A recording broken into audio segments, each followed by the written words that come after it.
Hola amigos y bienvenidos a Raíces en la Mesa. En este podcast indagaremos en la cultura y gastronomía mexicana, donde emprenderemos un viaje conociendo las maravillas de la gastronomía mexicana.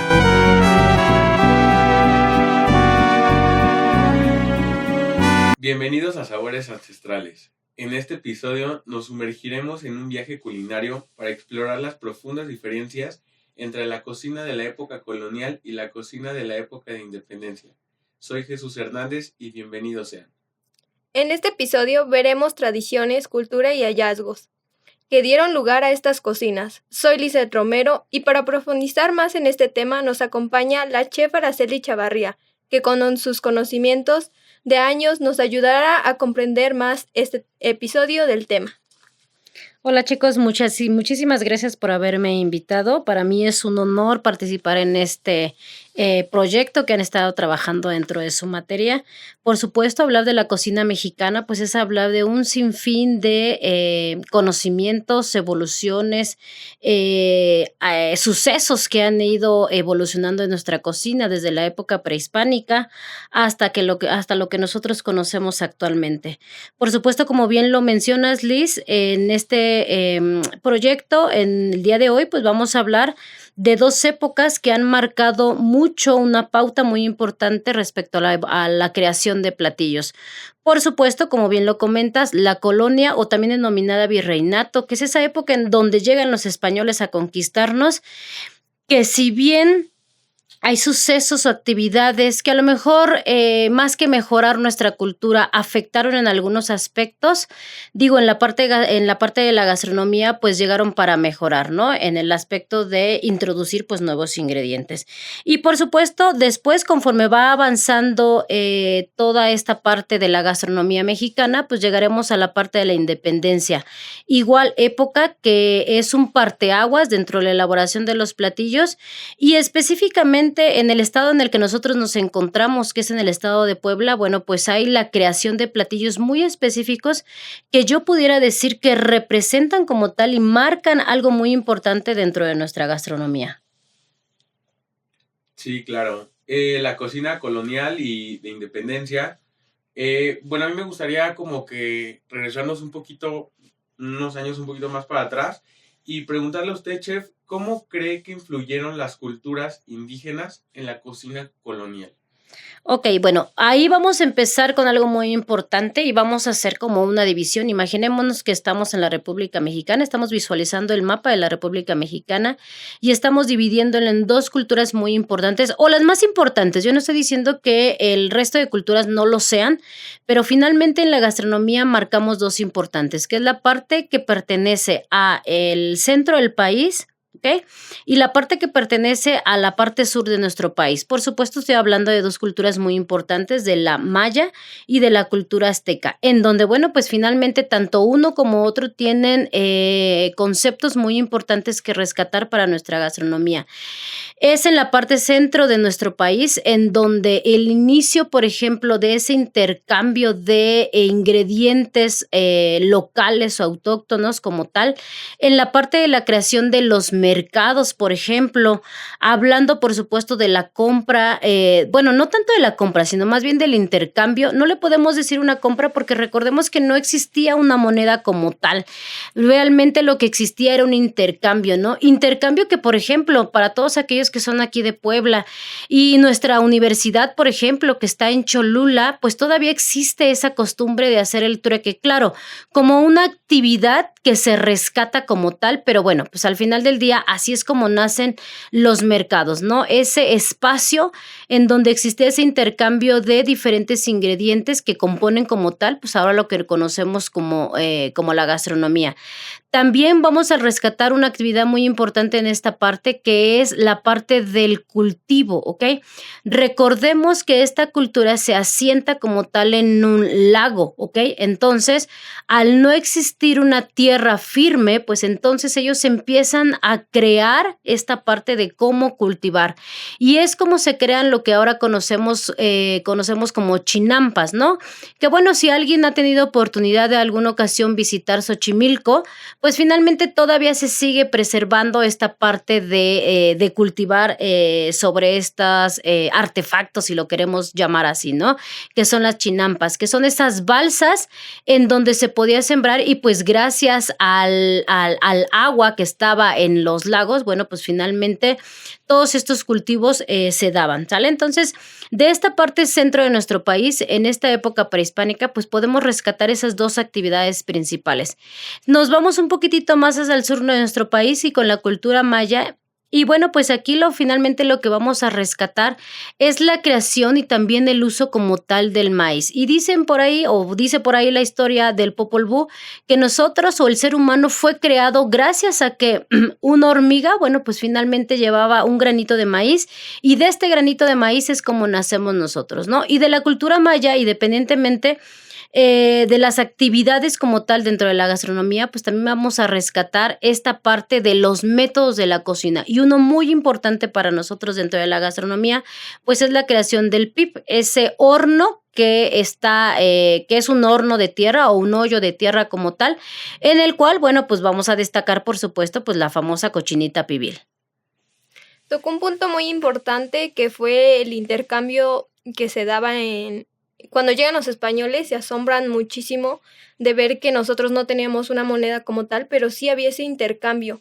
Y leía un poco acerca de esto y decían que era sorprendente porque la economía no estaba frenada, sino era rotable porque los productos que daban pues se echaban a perder. Entonces estos productos tenían que rotar. Entonces era una economía muy estructurada, se podría decir. Sí, claro. Y además hay algo muy importante. Nuestro origen como tal, si bien, como bien lo comenté, no teníamos una moneda o un instrumento que nos diera un valor en esta parte de una compra y venta, ¿ok? La realidad es que sí teníamos un producto muy importante que pudiéramos decir, y dice la historia, que funcionaba como moneda, ¿no? Como moneda de intercambio, que era como tal los granos de cacao.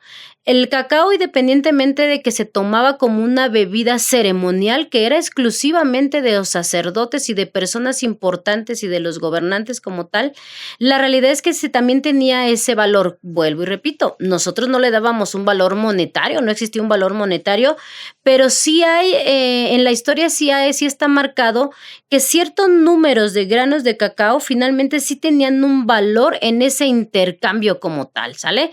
Entonces, bueno, pues nosotros podríamos decir que ahí estaba como tal el valor o como tal nuestra moneda.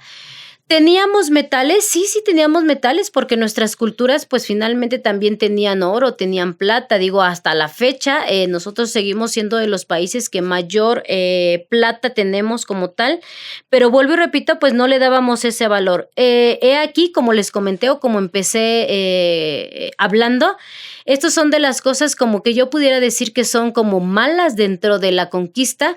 Cuando llegan los españoles, más que tomar los metales y todos esos piedras preciosas que nosotros teníamos, como darles un valor a lo mejor monetario, bueno, pues finalmente empezó pues todo este saqueo como tal de la plata, del oro y pues de las piedras preciosas que nosotros teníamos, ¿no? Entonces, pues al final del día ahí se fue perdiendo un poquitito pues el valor como tal que se le daba a los productos. Bueno, y bueno, ya hablamos acerca de lo del comercio, ingredientes locales y pues las técnicas de cocción, y acerca de los platos mestizos, la fusión que hubo de los ingredientes y las técnicas europeas que igual se nos adaptaron. Por ejemplo, un platillo, el mole. ¿Qué nos puede decir acerca de estos platos? Ok, aquí tocas un tema muy importante. En efecto, hablar ya a partir de la época del mestizaje, que recordamos que el concepto de mestizaje es la mezcla de nuestra cultura como tal con los españoles, y bueno, pues así es como se da el mestizaje. El mestizaje no solamente se da como tal en las personas, sino también se da en este intercambio cultural que hubo dentro de los ingredientes, ¿no? Nosotros pudiéramos decir que, bueno, pues les dimos a ellos todos aquellos ingredientes ingredientes locales que teníamos, como lo es el cacao, como lo es el jitomate, por supuesto el maíz, el chile, ¿ok? De hecho, el tabaco también, por ejemplo, es un ingrediente que también nosotros les dimos a los españoles y pues ellos finalmente también nos trajeron. Y uno de los ingredientes más importantes que ellos traen a México, pues es hablando de los animales, específicamente del cerdo. Y recordemos que del cerdo pues se va a consumir absolutamente todo lo que incluye el animal, pues se va a ocupar. Y uno de estos ingredientes principales que podemos obtener del cerdo pues es la manteca. Y es aquí también donde cambia finalmente también la gastronomía a una gastronomía saludable que llevábamos o que tenían la época prehispánica respecto a introducir como tal las grasas, ¿no? Y hablando específicamente del mole, pues como lo hemos comentado en clase, bueno, pues finalmente recordemos que el mole fue es el plato icónico o emblemático del mestizaje, en donde pues la mezcla como tal de los chiles que nosotros ya teníamos y que finalmente lo utilizábamos en diferentes preparaciones, mezclado con las diferentes especias y hierbas que traen los españoles, por supuesto el agregarle el pan, por ejemplo, que nosotros no consumíamos trigo. Recordemos que el trigo llega en una de las tantas embarcaciones que llegaron a México. Se dice o la historia marca que, bueno, pues este grano de trigo venía mezclado en un costal de arroz y, bueno, pues tenemos tierras tan fértiles que, bueno, pues el trigo encontró como tal, pues una tierra fértil para su cultivo, ¿no? Entonces, bueno, agregarle también al mole, por ejemplo, el pan, agregarle al mole, por ejemplo, el plátano, agregarle al mole, por ejemplo, dulce como es el azúcar. Recordemos que nosotros no teníamos azúcar, el dulzor que nosotros dábamos a nuestros platillos era sacado, obtenido de las diferentes mieles como tal que se ocupaban, entonces también la llegada del azúcar como tal y pues por ende el piloncillo, ¿ok? Agregarle todos estos ingredientes a nuestro platillo emblemático, bueno, pues es lo que crea como tal esta salsa que ahora conocemos. Ahora bien, la historia, por supuesto, y regresamos, haciendo honor a nuestro estado, pues regresamos a Puebla, ¿no? Puebla, pues finalmente es el estado en donde se reconoce como tal la creación de este platillo. Si bien sabemos y la historia nos marca que hay otros moles como tal en Oaxaca, en Tlaxcala y en otros estados, es el mole poblano, pues finalmente quien resalta nuestra gastronomía mexicana. Y es en el exconvento de Santa Rosa, en donde una monja finalmente goza de este lujo de crear este platillo, en donde la visita de un obispo, bueno, pues finalmente la hace crear este platillo, ¿no? Este platillo en donde vuelvo y comento, bueno, pues finalmente la mezcla de todos estos ingredientes que ya mencioné, finalmente en el metate, en una molienda, pues y después disuelto como tal en un caldo sustancioso de guajolote, es lo que crea como tal nuestro platillo emblemático.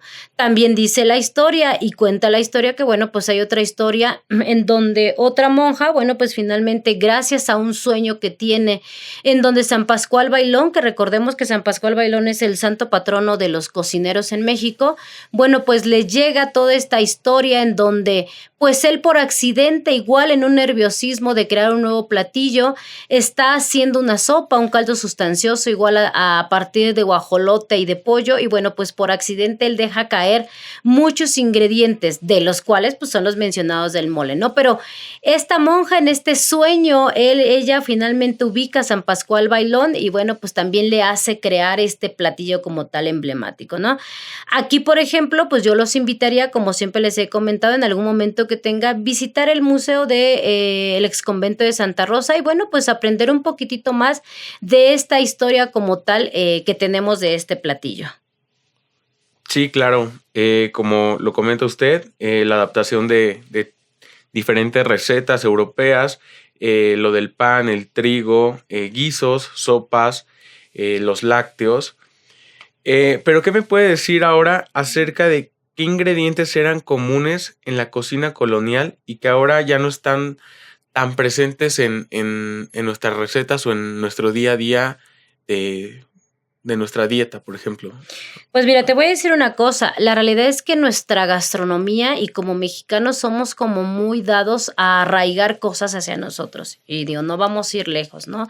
Nuestra cultura como personas o nuestra herencia como personas pues nace o se origina pues desde nuestros tatarabuelos, yo creo, ¿no? Tatarabuelos, bisabuelos, los abuelos y finalmente es una herencia que se va dando poco a poquito a través de los hijos, ¿no? Entonces, que yo te pueda decir en este momento ingredientes que a lo mejor se han ido perdiendo, no tanto, más bien se han ido perdiendo a lo mejor como esas formas o esos métodos, esas técnicas de realizar las cosas, ¿no? A lo mejor actualmente ya no es engorroso sacar un metate, sacar un molcajete y a lo mejor trabajar como tal el platillo pues en el metate, ¿no? Hacer esa molienda como tal, realizar ese método de cocción largo y pues no tedioso, pero a lo mejor largo y lento de la cocción, por ejemplo, de la gallina de casa o por ejemplo del guajolote, por ejemplo, las gallinas las gallinas que nosotros cuidamos en nuestra casa, el guajolote, por ejemplo, la carne es más dura, es más recia,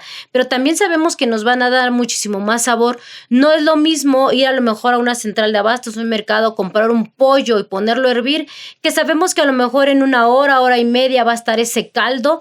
Sin embargo, cocinar un guajolote, cocinar una gallina, por ejemplo, una gallina alimentada en nuestra casa, en donde un caldo va a durar hasta 2 horas, 3 horas de cocción. Entonces, más bien no es que hemos ido perdiendo ingredientes, sino más bien hemos ido perdiendo ese método original de ir cocinando los ingredientes y que realmente el producto tenga ese sabor que corresponde como tal a nuestra herencia, ¿no? Ese momento de freír el mole de repente en el que podemos tardar friendo una pasta, no sé, 1 hora, hora y media finalmente de fritura que después vamos a disolver en ese caldo sustancioso que ya hicimos y que además finalmente le va a dar a nuestro comensal, a nuestro invitado, pues finalmente ese gusto, ese sabor por probarlo, ¿no? Entonces, más bien yo creo que más que perdiendo ingredientes hemos perdido como esa herencia o esa cultura, ¿no? Por ejemplo, yo de repente comento en mis clases, ¿no? Que de repente es pues lo más fácil, la licuadora, por mencionar marcas, pues la Thermomix, ¿no?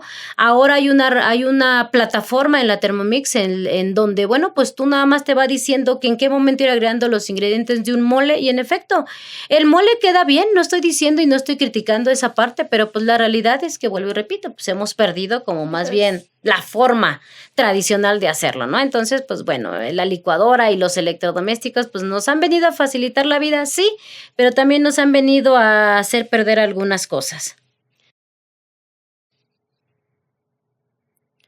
Dándole paso a la cocina en la independencia, podemos decir que todo esto se dio gracias a que nosotros estábamos desconformes porque, como lo mencionaba la Chad al principio, los españoles, en vez de que engrandecieran nuestros productos, los hicieron suyos, se los empezaron a exportar y entonces por eso le da paso a que nosotros queramos salir de esta esclavitud en la que nos tenían. Entonces, ¿qué platillos resaltan aquí, chef? Muy bien, bueno, pues aquí es muy importante mencionar, como bien lo comentas, pues aquí finalmente lo que nosotros como mexicanos buscábamos lo que estábamos buscando, bueno, pues finalmente era una libertad, ¿sale? Entonces, bueno, aquí, bueno, pues finalmente vamos a exaltar el platillo principal, que bueno, nace como tal en la cocina conventual, esa cocina en donde pues en efecto tienen que ver las monjas dentro de la creación de los productos. Y aquí vamos a mencionar el platillo emblemático y nuevamente orgullosa, que les voy a decir una cosa, aunque yo no soy poblana, bueno, pues finalmente tantos años viviendo en Puebla ya me hacen sentirme orgullosa como tal de la gastronomía de Puebla, ¿no? Y aquí vamos a mencionar la creación de los chiles en nogada. Este producto o este platillo pues nace gracias al hecho de exaltar o celebrar como tal. Hay ahí varias versiones, pero bueno, la más marcada es esta parte donde dice que las monjas del ex convento de Santa Mónica quieren como tal celebrar el santo de San Agustín y que además coincide pues finalmente con la parte del cumpleaños de Agustín de Iturbide. Entonces ahí están como estas versiones, ¿no? En donde, bueno, pues ellas nuevamente, y vuelvo y comento, al ser una cocina conventual, bueno, pues son ellas las encargadas encargadas como tal de la creación de este platillo. Este platillo, que les voy a decir una cosa, nace de inicio, dice la historia en Puebla, que nace realmente como un postre, porque este platillo solo se rellenaba de fruta, ¿ok? Entonces la realidad es que este platillo nace como un postre. Es cuando lo quieren convertir en un plato principal que celebre como tal la festividad, y es cuando introducen el consumo de la carne de cerdo, porque de hecho el platillo original solamente deberá de llevar carne de cerdo. Es que actualmente pues le hemos cambiado como tal el concepto. Y bueno, pues qué mejor que exaltar este platillo, bueno, pues poniendo los colores de nuestra bandera, ¿no? El verde con el perejil, el blanco con esa deliciosa salsa de nuez que es la nogada, y por supuesto el rojo con la parte de la granada, ¿no? Platillo, ingredientes como tal que en esa época se daban y que bueno, pues finalmente dan como tal la creación de los chiles en nogada. Sin más, le agradecemos mucho, chef, por estar aquí. Gracias por estar con nosotros en este episodio. No, pues muchas gracias a ustedes por invitarme. Gracias, chef.